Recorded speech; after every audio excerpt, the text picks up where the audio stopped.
আসসালামু আলাইকুম ভিউয়ার্স, আশা করছি সবাই ভালো আছেন। আমার যেই ফ্লাওয়ারগুলো শীতের মধ্যে লাগানোর জন্য কিনেছিলাম, এগুলো জাস্ট এখানে একটু প্লেস করে রাখছি। 3টে কিনেছিলাম 10 পাউন্ড দিয়ে, 10 পাউন্ডস ছিল। দেখতেছি কেমন লাগে, কোথায় দেওয়া যায়। এখানে দেওয়ার জন্যই কিনেছি। তো এখন ভাবতেছি এখানে না দিয়ে আমি এই হ্যাঙ্গিং বাস্কেটটা ক্লিন করে এটাতে দিব। এই পিটুনিয়াগুলো যেহেতু মারা গেছে, এখন এইগুলোকে তুলে ফেলবো।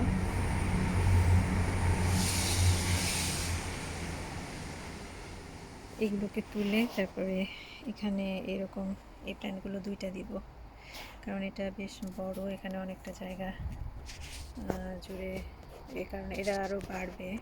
আমি যেহেতু এখানে এই শসাগুলো তুলে ফেলে শাক লাগাতে চাচ্ছি, এ কারণে এখানে না দিয়ে, এখানে অলরেডি ফুল আছে, গাঁদা ফুল আছে, আর এই যে হোয়াইট ফুল কার্নেশন এটা আছে। এগুলোকে এই 2টাকে হ্যাঙ্গিং বাস্কেটে দিব, আর এইটাকে একটাকে মনে হয় এখানে রাখতে পারি। শাকগুলোকে আজকে দেখি তুলে ফেলা যায় কিনা। কিউকাম্বার গাছগুলো তুলে ফেলতে চাচ্ছি, কিন্তু এখনও এতগুলো কিউকাম্বার, এগুলো এখনও বড় হচ্ছে আর ভালোই আছে। কয়েকটা নষ্ট, যেমন এই যে এইটা, এই গাছটা মরে গেছে, জন্য এগুলো এরকম হলুদ কালার, কিন্তু এই গাছটা এখনও বেঁচে আছে। তাই যে অনেকগুলো কিউকাম্বার আছে, তাই এখনই তুলতে পারছি না, হয়তো নেক্সট উইকে তুলে ফেলবো এই কিউকাম্বারগুলো বড় হয়ে গেলে। অলরেডি বড় হয়ে গেছে, আর একটু হবে হয়তো।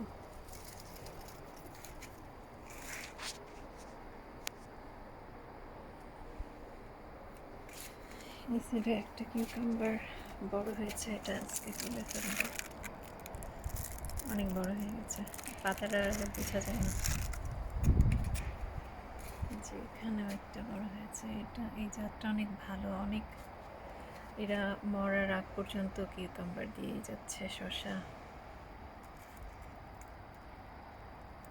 যে নিচে, এখানে একটা, এখানে। কালকে খুব সুন্দর আবহাওয়া ছিল, আজকে একটু ঠান্ডা। যে আমার মরিচগুলো সব পাকা শুরু হয়ে গেছে। এই গাছটাতেও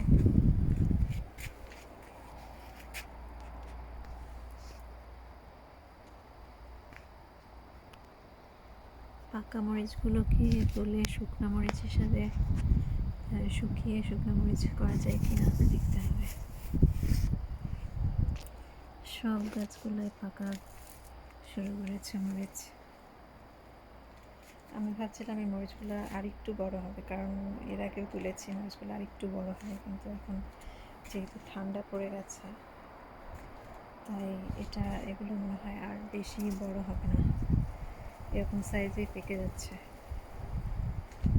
এই সাইজটাও ভালোই, এটাতেও ভালোই ঝাল, তবে আরও আরও বড় হয়, আরও মোটা হয়, বড় হয়, কিন্তু ঠান্ডার জন্য মেবি পেকে যাচ্ছে। যে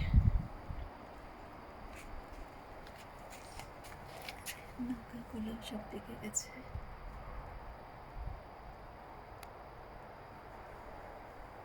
আলহামদুলিল্লাহ, আলহামদুলিল্লাহ, অনেক অনেক মরিচ।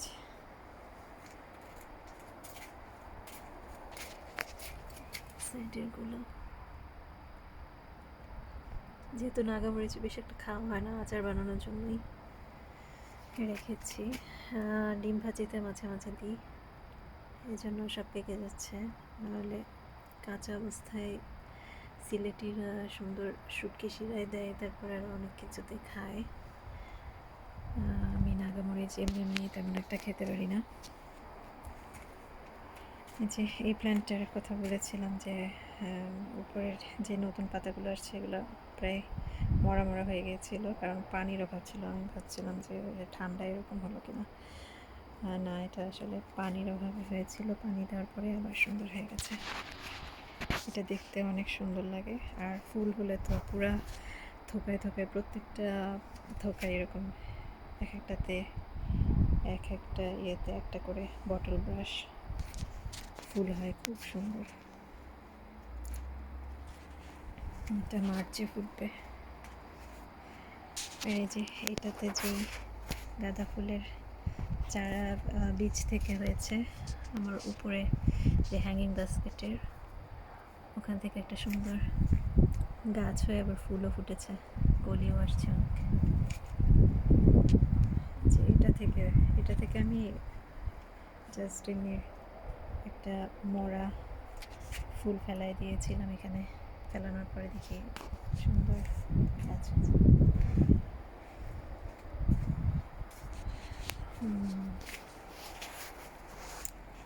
সবাই ভালো থাকবেন, আমাদের জন্য দোয়া করবেন। আল্লাহ হাফেজ।